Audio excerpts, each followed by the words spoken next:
Akkam jirtu daawwattoota keenya, kun Sibuu Tiyuubiidha. Sibuun Tiyuub dhimma aartii, dhimma hawaasummaa, jiruuf jireenya kan of keessatti qabate kan isin biraan ga'udha. Har'a immoo waan gabaabduu tokko qabadhee isiniif dhiyaadheen jira. Wanti kunis ministeera barnootaatu ibsa baasee dhimma Burtukaan mucaa EBS irratti dhiyeenya kana haasaa goote. Anillee isaan qabadhee isiniif dhiyaadhee jira. Amma xumuraatti na waliin tura. Ministeerri barnootaa dhimma Burtukaan Tamasgeen Kabbadaa ilaalchisee ibsa baase.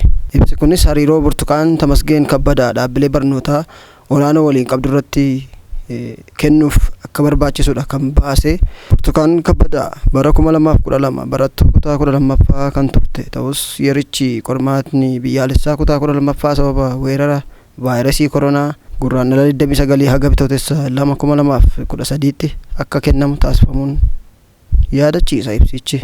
Burtukaanis wayita kana naannoo Amaaraa godina Gojjaam Bahaa aanaa Mooxaa mana barumsaa sadarkaa lammaffaa fi qophaa'inaa Mooxaatti qormaaticha fudhachuun qabxii 392 fiduun bara barnootaa 2013 yuunivarsiitii Haramaayaatti ramadamte.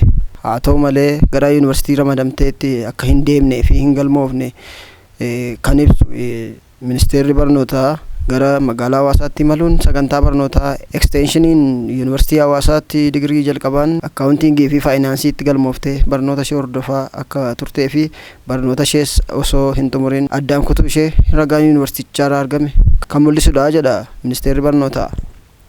Faallaa kanaan sagantaan televezyiinii EBS'n darbe Burtukaan yuunivarsiitii Hawaasaatti ramadamtee gara Haramaayaatti imalaa osoo jirtu awutoobisii keessatti barattuu biroo yuunivarsiitii Dambidollootti ramadamte waliin mari'achuun imala gara yuunivarsiitii Haramaayaatti taasisaa turte.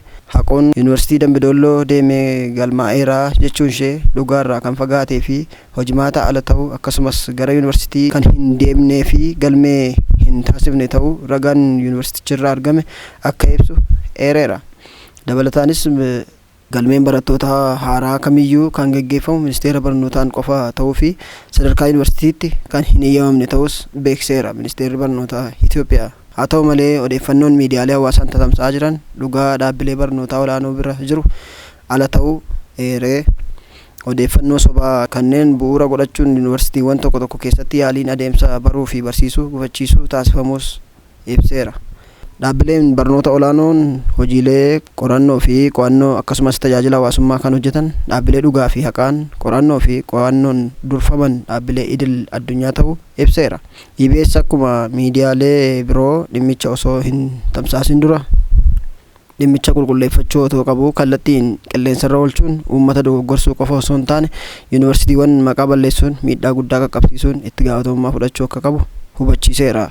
Itti dabaluunis odeeffannoo sobaan qindeeffamuun dhaabbileen hojii baruu fi barsiisuu, hojii qorannoo fi qo'annoo gaggeessan gufachiisuu kamiyyuu fudhatama kan hin qabne ta'uu hubachiiseera ministeerri barnootaa.